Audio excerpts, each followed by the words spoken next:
Hello there. So basically, 2 days ago, on Saturday, I was riding my bike.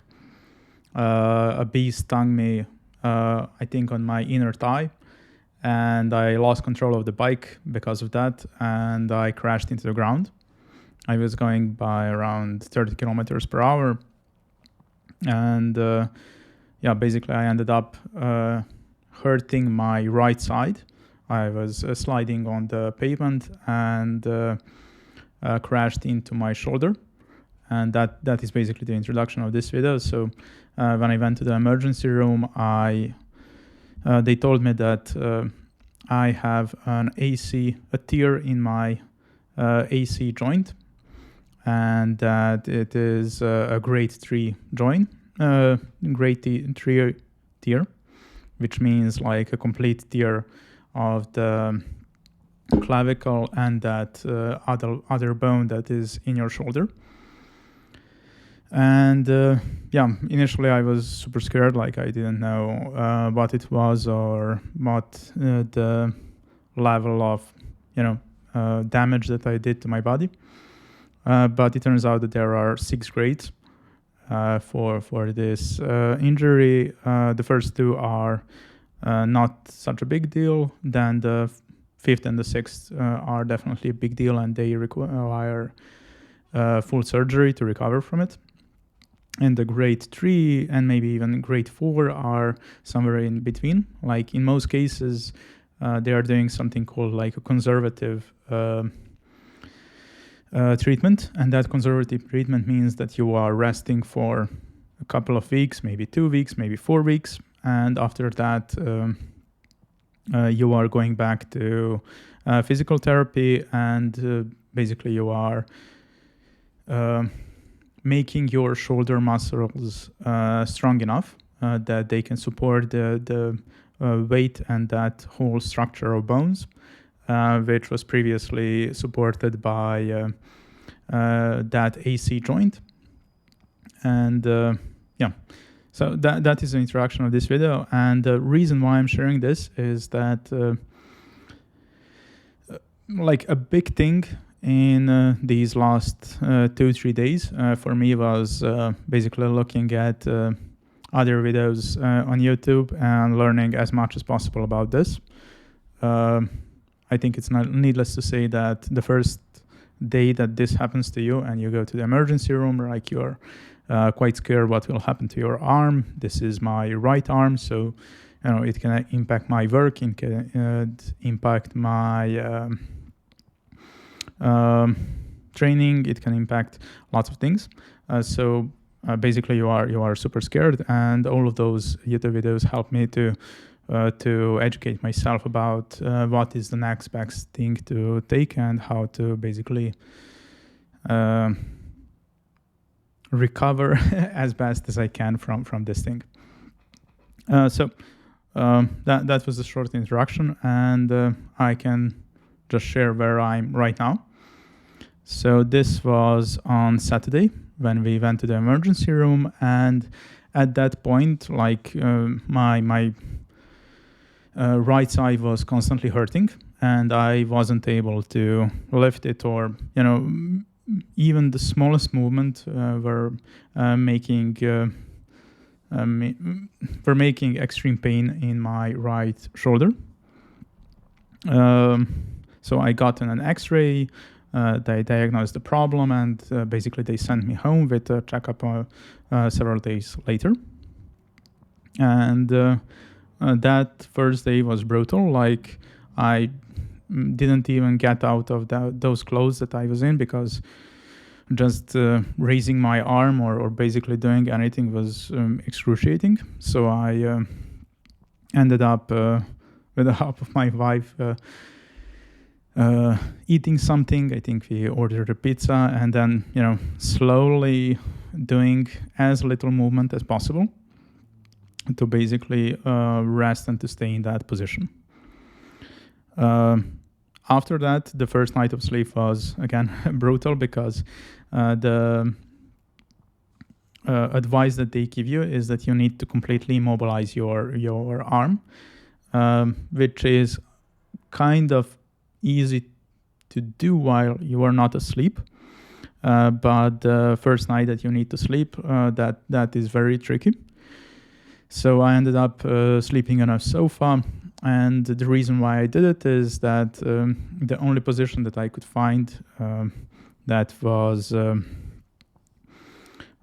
not putting me in a lot of pain was to sleep on my back and to basically put my arm right up to the sofa and putting a pillow under that, and then trying to find any position where I don't have any movement of my shoulder and trying to fall asleep, which to some degree I was able to sleep, but again, your first day experience will probably be just as mine if you had a similar injury, and that is that you cannot really sleep. Like, you are sleeping for an hour or two, then you are waking up because you moved in a weird position, and then you repeat that cycle several times. So the next day was a bit better, and the biggest improvement on the second day was that the pain wasn't constant, and the pain converted to the pain only manifested itself when I was moving my arm. So if I was putting all of my conscious effort into not moving that arm, like I'm doing right now, if you can see. So I'm basically resting my arm on my body. You kind of can manage that day. You can try to eat. I was trying to eat with my left hand, which was very tricky. That is something that you should expect for the second day. And one thing that was worrying me quite a lot, and I think you will notice it as well, is that your shoulder is like twice the size of your other shoulder. So in my case, the right shoulder was like 2 times the size of my left shoulder. And when I stood in front of a mirror, like I noticed that there is a huge bump on one side and the other one is flat. So of course this scared me right away, because your mind initially goes into that situation like, will I always look like this? And I know that sounds vague a bit, but you're not sure what will happen. And the second thing is that you are basically not sure if you will ever be able to use your arm. I mean, everyone tells you that you will be able to, but that on that first day, you literally cannot move it. So it feels that your arm is just completely off the hooks and you are stuck in that position. So second day was ending, and the biggest success story of the second day, and I think you can expect the same thing if you have this injury, is that only at the end of the second day you can actually take a shower, which means that, and not even a proper shower, like you will stand in front of the shower and just basically go through major areas that you can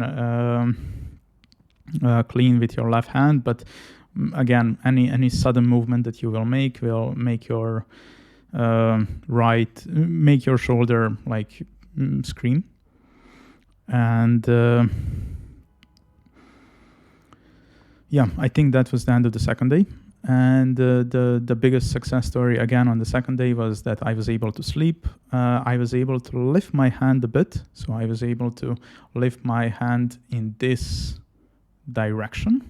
So away from me, but not in the front direction, on the back direction. And basically then the third day came, and on the third day, which was yesterday, the situation was much better, because all the inflammation that I had in my shoulder was starting to disappear. So still I have lots of pain, but now the pain only manifests itself when you really make a sudden movement. But when you're making small movements like I'm doing now, and I'm doing them very slowly, like I can move them in this direction, I can put my arm down, I can lift it up, I can, adjust some position on my body. And this is really great because on the third day you are getting back to your standard way of life. You can make a coffee in the morning, you can eat, you can move around a bit, you can record a video like I'm doing. And it feels that it is going great, but just sharing that on the first 3 days, it seems that everything is lost in your arm. But on the third day, it really starts to get better. I think this is the end of this video. I'm starting this basically just to share the information that I have. If you are in the same position, any information helps. That's it. So hopefully my next update will be in a couple of days when I have a bit better movement of my hand, and hopefully in a week or two I can start physical therapy and get back to riding my bike and running around, but we'll see how it progresses. Have a nice day.